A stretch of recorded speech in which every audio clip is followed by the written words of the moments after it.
मी करायचे का, tax concession तुम्हाला देऊ का, तुम्ही एक्सपॅन्शन अजून करता येईल का, अशा प्रकारच्या चर्चा कुठेही तिथे होत नाही. ज्या स्मॉल स्केल इंडस्ट्रीज आहेत त्याच्याबद्दल तर कुणी बोलेनाच.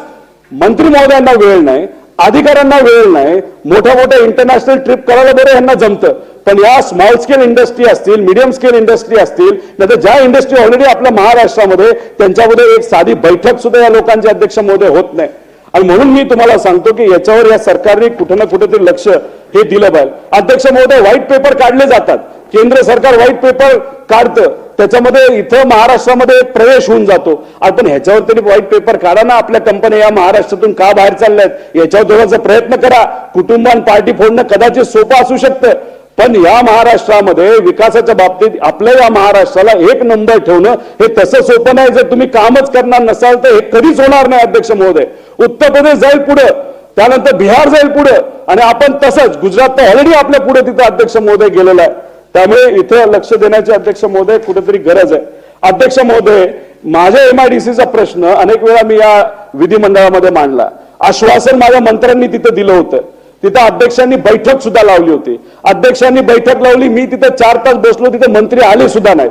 इथे शब्द देऊन सुद्धा शब्द पाळत नाही. आणि विधान परिषदेचा एखादा आमदार जर तिथं बैठक लावतो, ते बैठकीला तिथं असं लोकांनी निवडून दिलेल्या आमदारांना तुम्ही बोलत नाही, माझा इगो हत होत नाही, मला त्या बाबतीत काय वाईट वाटत नाही. पण नुसतं बैठकीवर बैठकी म्हणजे नुसतं खुर्च्या गरम करायच्यात का तुम्हाला? माझ्या मतदारसंघातल्या लोकांना खऱ्या अर्थाने तिथं विकास व्हावा अशी त्यांची इच्छा आहे. आणि मग MIDC आल्यानंतर आपल्याला हाताला काम मिळेल ही जर इच्छा त्यांची असेल आणि त्याच्या बाबतीत नुसतं राजकारण होत असेल तर मानसिक ताप माझ्या मतदारसंघातल्या लोकांना तिथं होतोय. आणि इथं मुद्दा मांडला की लगेच तिथं बैठक लावतात. आपण बैठक लावून करता काय? जर तुम्ही निर्णय घेणार नसेल तर त्याचा फायदा सामान्य लोकांना कधी होणार? अध्यक्ष महोदय, नुसतं आपण राजकारण जर करत राहिलो ना तरी कोणाचंही काय भलं होणार नाही. राजकारण नुसतं करणाऱ्या नेत्याचं भलं होतं, सामान्य लोकांचं कधीही भलं होत नाही. त्यामुळे या MIDCच्या बाबतीत अध्यक्ष महोदय एवढा फॉलोअप तिथं मी केलेला आहे, पत्र व्यवहार केलेला आहे, त्याची EPC बैठक सुद्धा तिथं झालेली आहे, त्यांनी परवानगी सुद्धा दिलेली आहे. मग काय अडचण आहे? 90% 95% काम झालं असेल तर साधी तुम्हाला सही करता येत नाही का? मी विरोधात आहे म्हणून आम्ही भूमिका बदलत नसेल, पण माझी भूमिका माझ्या मतदारसंघातल्या लोकांच्या बाजूनी तर सरळ आहे, त्यांच्या बाजूची आहे. आणि तुम्ही म्हणता विकास करायचा, विकास करायचा, करा ना विकास. साधी सही करायला तुम्हाला काय लागतं? सगळं रेडीमेड करून टाकलंय, पण नाही करायचं. अध्यक्ष महोदय, तुम्ही मला शब्द दिला होता 15-20 मिनिटं बोलायचं. अध्यक्ष महोदय, तिथे आम्ही बोलणार, त्यामुळे आम्ही आमच्या लेवलला तिथे फॉलोअप अध्यक्ष महोदय सुरू केला. आता जर प्रायव्हेट इन्व्हेस्टमेंट येत नसेल, प्रायव्हेट तिथं लोकांना हाताला काम मिळत नसेल तर मुलांनी काय करायचं? तर स्पर्धा परीक्षेसाठी प्रयत्न करायचा. कुणीतरी पोलीस होण्याचा प्रयत्न करते, गुंडागर्दी त्यांना संपवायची, कोणातरी तहसीलदार बनायचंय, कोणातरी तलाठी बनायचंय, शेतकऱ्याला मदत व्हावी. अध्यक्ष महोदय, साधी सोपी स्वप्न आहे त्यांची, त्यासाठी कष्ट करतात. आई वडील कमी शिकले असले तरी त्या मुलांना ते शिकवतात. शिकवल्यानंतर पुण्या मुंबई सारख्या ठिकाणी येऊन त्यांना क्लासेसला पैसे देतात. आणि त्यानंतर काय होतं तर पेपर फुटे. अनेक वेळा मुद्दा इथं मांडला, तिथं देवेंद्र फडणवीस साहेबांना सुद्धा हा मुद्दा मांडल्यानंतर आम्हाला उत्तर मिळतं की आजची पिढी सिरियस नाही. 1000 रुपये आम्ही असेच लावतो युवा पिढी तिथं सिरियस होण्यासाठी. अध्यक्ष महोदय, याच्यामध्ये आम्ही अनेक पुरावे अध्यक्ष महोदय तिथं दिलेत. हे सगळे पुरावे ज्याच्यामध्ये FIR केला गेला. FIR तर तुम्ही बघितला तर तिथं सोलापूरला FIR झालेला आहे, सांगलीला FIR झालेला आहे, नगरला FIR झालेला आहे, एका नायब तहसीलदारने FIR केलेला आहे. आणि मी जेव्हा हा मुद्दा इथं मांडला आणि जे काय पेपरमध्ये आलं तिथले युवा जो बोलतोय की एका तलाठीला 20-20 लाख रुपये घेतले अध्यक्ष महोदय, आणि मी फक्त हा मुद्दा मांडला, युवांची बाजू मांडली, तर आम्हाला मंत्री महोदय महसूल काय बोलतात? ह्यांच्यावर कारवाई. अरे कारवाई करायची करा, आम्ही नाही घाबरत, आम्ही लोकांची बाजू घेतच राहणार. आम्ही या बाबतीत कुठेही हलगर्जीपणा करणार नाही.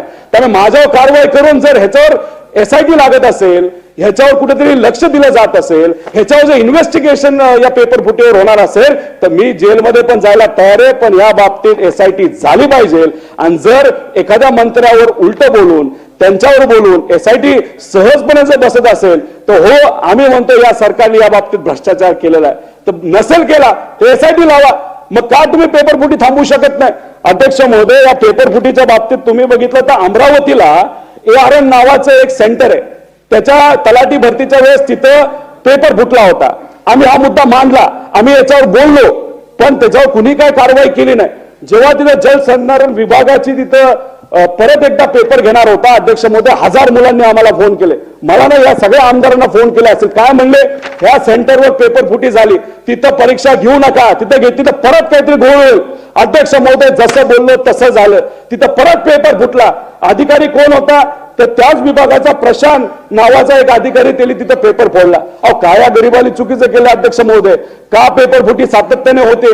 अध्यक्ष महोदय याच्यामध्ये काय रॅकेट आहे का, याच्यामध्ये काय 100-200 कोटी कमवण्यासाठी, 1000 कोटी कमवण्यासाठी गरीबाचं जर तुम्ही भविष्य अडचणीत आणणार असाल तर सरकारने कुठेतरी त्या बाबतीत जी कमिटी फॉर्म केली त्या कमिटीचा काहीतरी निर्णय घेऊन डायरेक्ट पेपर फुटीच्या विरोधात कायदा करायला काय हरकत आहे. कोण थांबवतंय का, तुम्हाला पेपर फुटी करायचीच आहे का, त्याच्यामध्ये भ्रष्टाचार करायचाच आहे, पैसा घेतल्याशिवाय नोकरी द्यायचीच नाही, असं जर ठरवलं असेल तर तुम्ही सांगा. व्यापमचं जर रेकॉर्ड तोडायचं असेल तर या सरकारने ठरवलं तर तुम्ही करा, पण तुम्ही किती केलं तरी आम्ही युवांची बाजू तिथं मांडणारच. पण आपण अध्यक्ष महोदय याच्यामध्ये न्यूट्रल असता, मुलांची बाजू घेऊन कुठली तरी कारवाई करण्यासाठी या सरकारला तिथं अध्यक्ष महोदय सांगा. मुंबई उच्च न्यायालय सहाय्यक परीक्षा, महाराष्ट्र जल संपदा विभाग, पीएचडी फेलोशिप परीक्षा, सार्वजनिक बांधकाम, तलाठी भरती, या सगळ्या गोष्टीमध्ये अध्यक्ष महोदय तिथं पेपर फुटी झाली. अध्यक्ष महोदय या सगळ्या गोष्टींकडे कुठे लक्ष द्यायची जरूर. अध्यक्ष महोदय एमपीएससी आम्हाला असं वाटतं की ते सगळ्यात न्यूट्रल एक संघटना आहे, संस्था आहे. अध्यक्ष महोदय तिथे सुद्धा कॉन्ट्रॅक्टवर लोक घेतली जातात. अध्यक्ष महोदय आम्ही कॉन्ट्रॅक्ट भरतीच्या विरोधात, आणि एमपीएससी मध्ये 40 लोक कॉन्ट्रॅक्टवर घेतली जातात. म्हणजे आम्ही जो मुद्दा मांडतो, जे युवा तिथं आंदोलन करतात, काय काय तर आत्महत्या करायचं तिथं म्हणतात, हे काय सरकारला काय त्याच्याबद्दल काही सिरियसनेस नाही का अध्यक्ष महोदय, आणि तुम्ही डायरेक्ट एमपीएससी मध्ये कॉन्ट्रॅक्ट भरती करता. हे कुठेतरी तुम्ही मेसेज देण्याचा प्रयत्न करत आहात की आम्ही युवांच्या बद्दल सिरियस नाही. अहो युवांचे वडील शेतकरी कष्ट करतात, अहो कांदा पिकवतात, अहो कांदा पिकवल्यानंतर आजची कांद्याची काय परिस्थिती आहे अध्यक्ष महोदय, सहजपणे एसी मध्ये बसताना तुम्ही निर्णय घेता.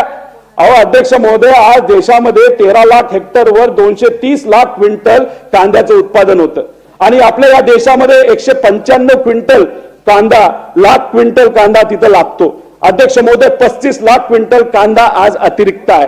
मग काय एक्सपोर्ट थांबवला, काय याच्यावर निर्णय घेत नाही अध्यक्ष महोदय. याच्यामध्ये तर कहर झालाय. गुजरातमध्ये कांदा मार्च मध्यपासून पुढे कांदा शेतकऱ्याकडे यायला सुरुवात होतो, आणि महाराष्ट्रातला तोपर्यंत शेतकऱ्याचा कांदा संपलेला सुद्धा असतो. आता 31 मार्च पर्यंत तुम्ही एक्सपोर्ट थांबवलेला आहे. मग महाराष्ट्राचं नुकसान झालं, अख्ख्या देशाचं 10,000 कोटीचं झालं, ते शेतकऱ्याचं झालं, त्याच्यामध्ये महाराष्ट्राचं 5,000 कोटीचं झालं. आणि मग आता तुम्ही मार्च अखेरीस तिथे एक्सपोर्ट ओपन करणार, म्हणजे गुजरातल्या शेतकऱ्याला फायदा होऊ द्या आणि महाराष्ट्राचं नुकसान होऊ द्या, आणि महाराष्ट्र सरकार या बाबतीत साधा एक शब्द सुद्धा काढत नाही अध्यक्ष महोदय. आता अध्यक्ष महोदय या शेतकऱ्याला जगायचं नाही का, तुम्ही सुद्धा शेतकऱ्याचे प्रतिनिधित्व करता. अध्यक्ष महोदय ह्या मुद्द्यावर खऱ्या अर्थाने काम करण्याची जरूरत आहे. अध्यक्ष महोदय 19 ऑगस्टला 40% निर्यात शुल्क झाला, 23 वरनं रेट डायरेक्ट 2000 वर आला. परत 28 ऑगस्टला $800 वर तुम्ही एक्सपोर्टची ड्युटी लावली, 4800 वरनं रेट डायरेक्ट 3500 वर आला. अध्यक्ष महोदय अशा पद्धतीने जर तिथं शेतकऱ्याचं नुकसान होत असेल तर त्याच्या विरोधात कुणी ना कुणीतरी बोललं पाहिजे. अध्यक्ष महोदय याच्यामध्ये कापसाच्या बाबतीत एकरी खर्च 40,000, आजच्या दराने उत्पादन किती येतं तर 35,000. 5,000 वर्षाला जर शेतकरी कमवत असेल त्याच्यावर अध्यक्ष महोदय कसं काय होणार. अध्यक्ष महोदय बोंड अळीच्या बाबतीत 5 मिनिटं अध्यक्ष महोदय, एवढ्या 2 तास थांबलं, बोलू द्या ताई बोलू द्या. जर तुम्हाला असं वाटत असेल शेतकरी आणि युवांच्या बद्दल बोलणं मी चुकीचं बोलत असेल तर तुम्ही सांगा, आपण रेकॉर्डवर आणू. आम्ही जे बोलतोय ते चुकीचं बोलतोय, तुम्ही सांगा. आम्ही सरकारची बाजू घेत नाही म्हणजे आम्ही चुकीचं, अरे पण आम्ही गरीबाची बाजू घेतोय ते महत्वाचं नाही का अध्यक्ष महोदय. शेलार साहेब बोलले, राजकीय बोलले, मी राजकीय कुठं बोलतोय, मी फक्त वस्तुस्थिती मांडतोय ताई साहेब. बोला बोला. अध्यक्ष महोदय बोंड अळीच्या बाबतीत मोठ्या प्रमाणात बोंड अळी आपल्या या राज्यात आणि देशामध्ये अध्यक्ष महोदय आलेली आहे. बोंड अळीमध्ये 30% नुकसान होतं. अध्यक्ष महोदय आज आपण बघितलं तर ब्राझील, अमेरिका हे देश BG 7 वर पोहोचलेले आहेत आणि आपण 2 का 3 वर आहोत. अध्यक्ष महोदय याच्यावर जर लक्ष नाही दिलं तर बोंड अळी संपून टाकेलो, ती राज्याला संपवत नाही, ती शेतकऱ्याला संपवते अध्यक्ष महोदय. आणि कपाशीचा रेट आज किती आहे, जो 10 वर्षापूर्वी होता तोच आज आहे. पेट्रोलचा रेट तेवढा राहिलाय का, फर्टिलायझरचा रेट तेवढा राहिलाय का, डिझेलचा रेट तेवढा राहिलाय का अध्यक्ष महोदय. सगळ्याचे रेट वाढले पण कपाशीचा रेट वाढू शकला नाही. अध्यक्ष महोदय सोयाबीनच्या बाबतीत 18-19 मध्ये 1 एकर लागवड केली तर उत्पादन 8 क्विंटल होत होतं. 23-24 मध्ये 1 एकरावर 6 क्विंटल होतं. खर्च 18,000 होता. आज तो खर्च 24,000ला अध्यक्ष महोदय गेला. त्यावेळेस भाव 7,000 होता आणि इथं डबल भाव करायचं या सरकारने तिथे सांगितलं आणि आज रेट किती तर 42 अध्यक्ष महोदय रेट आहे. उत्पन्न 56,000 त्या काळामध्ये होतं. नफा 38,000 होता. आज उत्पन्न 25,000 आहे. नफा 1,200 रुपये अध्यक्ष महोदय. मग याच्यावर आपण बोलणार नाही का? तसा शेतकरी आत्महत्याचा विषय अध्यक्ष महोदय, एकनाथ शिंदे साहेब बोलले होते मी आल्यानंतर एक सुद्धा आत्महत्या होणार नाही. बऱ्याच गोष्टी आपल्या हातामध्ये नसतात. एक आत्महत्या झालीचं अध्यक्ष महोदय दुर्दैव आहे, पण आकडे वाढतच चाललेत अध्यक्ष महोदय. आपण कर्नाटकात बघितलं 2021ला 917 होते, 22ला 968 झालं, नोव्हेंबर 23ला 450 झालं. पण महाराष्ट्रामध्ये हा आकडा अध्यक्ष महोदय वाढतच चाललाय. 14 आणि 19च्या 5 वर्षामध्ये 5,000 आत्महत्या शेतकऱ्यांनी केल्या आणि 19-22 मध्ये 2.5 वर्षामध्ये 1,600 आत्महत्या झाल्या. अध्यक्ष महोदय मी म्हणतो एक आत्महत्या तरी झाले, पण ह्याचं काम करा. मराठवाड्यामध्ये 2.5 लाख शेतकरी आत्महत्या करण्याचा विचार करत आहे असा रिपोर्ट आलाय, पण रिपोर्ट बद्दल कुणी चर्चा नाही केली अध्यक्ष महोदय. आमचं मत एवढंच आहे, चर्चा करा, काहीतरी मार्ग करा, शेतकऱ्याला कुठेतरी मदत करा अध्यक्ष महोदय. आपण विम्याच्या बाबतीत बोललो, मदत पोहोचली का शेतकऱ्याला? नाही. अहो आम्ही म्हणत नव्हतो 1 रुपयाला द्या, आम्ही म्हणतो 100 रुपये लावा, 200 रुपये लावा, पण अडचणीच्या काळामध्ये विम्याचा पैसा येणं महत्वाचं आहे. आज तिथं कंपनी आणि सरकार भांडते, आता शेतकऱ्यांनी काय करायचं? व्याजावर 5% महिन्याला त्यांना पैसे घ्यावे लागतात अध्यक्ष महोदय. वेळेवर पैसा मिळणं फार महत्वाचं आहे.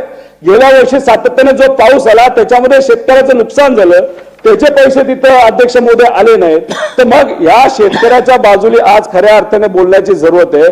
कायदा सुव्यवस्था हे सगळे विषय अध्यक्ष महोदय महत्वाचे आहेत, याच्या खोलामध्ये मी जाणार नाही. आज जर आपण बघितलं, मला फक्त जाता जाता एवढंच सांगायचंय की मुख्यमंत्री असतील, उपमुख्यमंत्री असतील, मंत्री असतील, त्यांनी एक गोष्टीची जबाबदारी घ्यावी. कोण तुमच्यापाशी येतं याचा अंदाज तरी घ्या. गुंड लोक येतात तुमच्याबरोबर फोटो काढतात, मंत्रालय येऊस तर रील काढतात. समजूया, असं समजूया मंत्र्यांना माहित नाही, पण अध्यक्ष महोदय तो फोटो बाहेर गेल्यानंतर बाहेर एक संदेश जातो, हे सरकार गुंडाचं ऐकतंय, गुंडाला कुणी हात लावणार नाही. अध्यक्ष महोदय एक पुण्याचा कुठला तरी गुंड त्याने कितीतरी मर्डर केले. सीपीला जेव्हा बोलवलं, सीपीकडे जाताना भला मोठा ताफा येऊन गेला, रील बनवला, परेड केली आणि दुसऱ्या दिवशी रील पब्लिक केली. मग लोकांनी काय समजायचं की गुंडाबरोबर पोलीस आहेत, मंत्री आहेत? मग असं जर लोकांना हे परसेप्शन गेलं, मग आम्ही असं समजायचं का लोकसभेमध्ये गुंडाचा वापर केला जाईल, विधानसभेमध्ये गुंडाचा वापर केला जाईल, पैशाचा वापर केला जाईल? अध्यक्ष महोदय हा सिग्नल अतिशय वाईट सिग्नल आहे आणि आपल्या या महाराष्ट्रासाठी तर अतिशय वाईट सिग्नल आहे. त्यामुळे या बाबतीत मंत्री महोदयांनी सुद्धा काळजी घ्यावी आणि हे जे गुंड मोकाट फिरतायत त्यांना एकदा जेलमध्ये टाकावं आणि त्या बाबतीत कारवाई घेतली तर मी होम मिनिस्टर साहेबांना तिथं मानेल. साहेब या सगळ्या गोष्टींमध्ये हे सरकार लक्ष देईल अशी अपेक्षा आम्ही सर्वजण करतो. आणि जाता जाता फक्त एवढंच म्हणतो की SIT तुम्ही एका सामाजिक कार्यकर्त्यांवर तिथं जर करत असाल तर एकदा पेपर फुटीच्या बाबतीत करा, जे प्रोजेक्ट बाहेर गेले त्याच्या बाबतीत गेला. एखादा आमदार गोळीबार करतो, गोळीबार केल्यानंतर मुख्यमंत्री साहेबांच्या विरोधात अतिशय खालच्या पातळीवर जाऊन काही गोष्टी तो बोलतो, त्याची SIT तुम्ही लावा. आणि ज्या ज्या SIT याच्या आधी लागल्यात त्या SITचं काय झालं याचा तरी अभ्यास करा. का इथं मांडायचा मुद्दा SIT बनवायची सगळं विसरून जायचं? अध्यक्ष महोदय जो लाठीचार्ज झाला त्याच्या SIT बद्दल काय झालं? महाराष्ट्र भूषण पुरस्कार देण्यात आला, तिथं 14 लोक दुर्दैवाने मृत्युमुखी पडले, ते SITचं अध्यक्ष महोदय काय झालं? तर मग SIT फॉर्म करायची असेल तर पूर्णत्वात न्या. तुम्ही आमच्यावर जर काय तिथं क्लेम करत असाल तर आमचं म्हणजे SIT कशाला? ज्युडिशियल एन्क्वायरी करा अध्यक्ष महोदय. पण असं फक्त राजकीय दृष्टिकोनातून SIT फॉर्म करण्यापेक्षा खऱ्या अर्थाने सामान्य लोकांसाठी SIT फॉर्म करून त्याच्यावर मार्ग निघावा अशीच विनंती या ठिकाणी अध्यक्ष महोदय करतो आणि थांबतो. जय हिंद, जय महाराष्ट्र. सन्माननीय सदस्य संजय केळकर. अध्यक्ष महोदय, 293च्या विरोधी पक्षाच्या प्रस्तावावर बोलण्यासाठी मी उभा आहे. अध्यक्ष महोदय, या प्रस्तावामध्ये समोर 1 बोट आहे आणि 4 बोट विरोधी पक्षाकडे आहेत, अशा प्रकारचा हा प्रस्ताव आहे असं मला वाटतं अध्यक्ष महोदय. कारण एकीकडे ज्यांनी गरिबी हटावच्या घोषणा ज्या आहेत त्या अनेक वर्ष सत्तेवर असताना दिल्या, गरिबी हटली नाही, परंतु आताच्या सरकारने गरीब कल्याण योजनेच्या माध्यमातून 25% BPL खालच्या लोकांना 25% लोकांना गरिबीच्या रेषेच्या बाहेर आणलं याचं खरं म्हणजे अभिनंदन करायला पाहिजे अध्यक्ष महोदय. च्या आधी 10 नंबर आणि त्यामुळे शेतकरी सन्मान योजनेच्या माध्यमातून असेल 9 कोटी शेतकऱ्यांना आज वितरण होत आहे अध्यक्ष महोदय. 80 कोटी लोकांना अन्नधान्य योजनेच्या माध्यमातून मोफत धान्य मिळते अध्यक्ष महोदय. 50 कोटी जनधन खाती या देशामध्ये गेल्या 10 वर्षामध्ये उघडली गेली अध्यक्ष महोदय. आणि 50 कोटी लोकांना आयुष्यमान योजनेच्या माध्यमातून 5 लाखाचं कार्ड मिळालं अध्यक्ष महोदय. आणि त्याच्यामुळे कशा करता ही बरोबरी करताय आधीच्या सरकाराची, काँग्रेसच्या सरकाराची आणि गेली 10 वर्ष मोदी सरकारची. एवढं भरभरून गरीब कल्याण योजनेच्या माध्यमातून देत आहेत, दिलंही आहे आणि त्या कर्तव्य भावनेने देत आहेत. आणि त्याच्यामुळे खऱ्या अर्थाने सबका साथ सबका विकास आणि सबका विश्वास असलेलं सरकार जे आहे ते डबल इंजिन सरकार केंद्रामध्ये आहे मोदी सरकार आणि राज्यामध्ये आहे. आणि त्यामुळे अध्यक्ष महोदय या बजेटमध्ये देखील जे राज्याचं बजेट माननीय अर्थमंत्र्यांनी जाहीर केलं यामध्ये देखील इतक्या मोठ्या प्रमाणामध्ये शेतकऱ्याच्या पाठीशी हे सरकार आहे, हे महायुती सरकार आहे, हे या योजनेच्या माध्यमातून दाखवून दिलेलं आहे. आणि त्याच्यामुळे मी सुरुवातीला म्हटलं की 4 बोट तर तुमच्याकडे आहेत, एक बोट तुम्ही समोर दाखवण्याचा हा केविलवाला प्रयत्न करताय. जे गेल्या 50 वर्षात झालं नाही ते या ठिकाणी करून दाखवलं.